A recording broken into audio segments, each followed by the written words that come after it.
بھرے بازار میں ہاتھ اس نے لگایا اور تماشا میرا بن گیا۔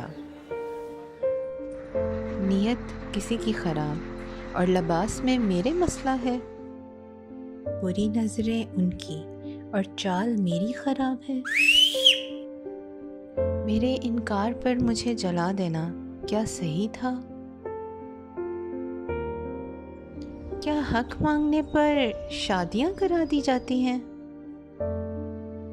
اس کو چھوڑنے کے فیصلے پہ مجھے کیوں کہیں کا نہیں چھوڑا گیا؟ کیا کھانا کھانا سونے کی دعوت دینا ہوتا ہے؟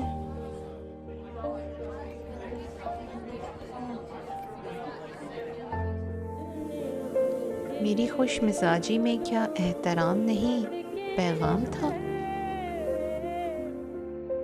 اجازت یا عموماً انگریزی میں بولے جانے والا لفظ کنسنٹ عورت سے لینا اتنا ہی ضروری ہے جتنا کسی اور انسان سے، کیونکہ اجازت نہ تو خاموشی میں چھپی ہوتی ہے اور نہ ہی چال ڈھال میں، یہ واضح طور پر اقرار کرنے سے ہی مل سکتی ہے۔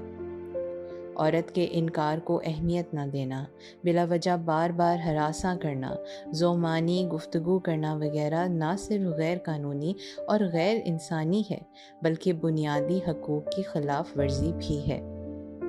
یہ سمجھنا ضروری ہے کہ کسی دوسرے کو یہ حق نہیں پہنچتا کہ وہ آپ کی آزادی اور انفرادیت کو ٹھیس پہنچائے۔ مثلاً شادی سے انکار یا اقرار کرنا ہر انسان کا ذاتی حق ہے، اسے انا کا مسئلہ بنا کر اس انسان کو نقصان پہنچانا ہرگز مناسب نہیں۔ روزمرہ زندگی میں عورت کی رائے کو اہمیت نہ دینا اور آواز اٹھانے پر اسے گھریلو تشدد کا نشانہ بنانا بھی غیر اخلاقی اور غیر قانونی ہے۔ قانونی طور پر کسی عورت کے حقوق یا شخصی آزادی کو پامال کرنا ایک جرم ہے، اور قانون عورت پر کسی بھی طرح کا تشدد ہونے سے اسے مکمل تحفظ دیتا ہے، پھر چاہے وہ جنسی زیادتی ہو، گھریلو تشدد ہو، تیزاب گردی ہو یا کوئی اور جرم۔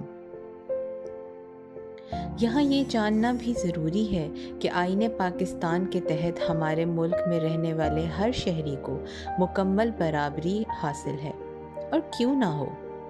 ہمارے عظیم رہنما قائد اعظم نے بھی تو فرمایا ہے کہ کوئی بھی قوم اس وقت تک ترقی نہیں کر سکتی جب تک اس قوم کی خواتین مردوں کے شانہ بشانہ کام نہیں کریں گی۔ آپ کو یہ بتانا بھی ضروری ہے کہ ہمارا ملک پاکستان UN چارٹر کا رکن ہے، جس کا بنیادی مقصد عورتوں کو معاشرے میں وہ عزت اور مقام دلوانا ہے جو ان کا پیدائشی حق ہے۔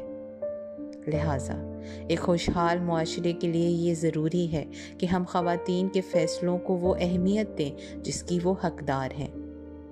جو آزادی اور حقوق ہمارا دین اور آئین ایک آزاد انسان کو دیتا ہے، وہ خواتین کو دی جائے اور ان کی رائے، سوچ اور انفرادیت کا مکمل احترام کیا جائے۔ اس کے لیے ضروری ہے کہ اپنے رویوں میں احترام اور برداشت شامل کریں، کسی کے انکار کو انا کا مسئلہ نہ بنائیں اور سمجھداری اور بردباری کے ساتھ ان کا فیصلہ تسلیم کریں۔ یاد رکھیں کہ نا کا مطلب صرف نا ہے، انا نہیں، اور نا کہنے کا حق ہر انسان کے پاس ہے، چاہے وہ مرد ہو یا عورت، کیونکہ دھونس اور زبردستی میں کروایا جانے والا کوئی بھی فیصلہ آپ کو کٹہرے میں کھڑا کر سکتا ہے۔